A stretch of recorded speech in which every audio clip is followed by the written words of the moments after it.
Good morning po. Kumusta po kayo?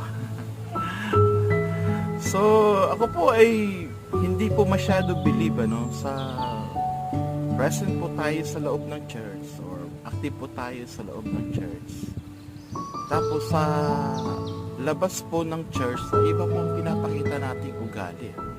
Okay. So, marami pong napupulaan ng mga Kristiyano dahil ang bait-bait natin sa loob ng church, pero pagdating po sa labas ay nabibidyohan po tayo na nakikipag-away sa kapitbahay, nakikipag-kismisan, at nakikipagmura. Yung pa nga, nakikipag-tongkits. Hindi po magandang tingnan na isang Kristiyano po, mananampalataya sa Panginoon, na gumagawa po ng mga bagay na hindi po kaiga-igaya sa harap po ng Panginoon at sa harap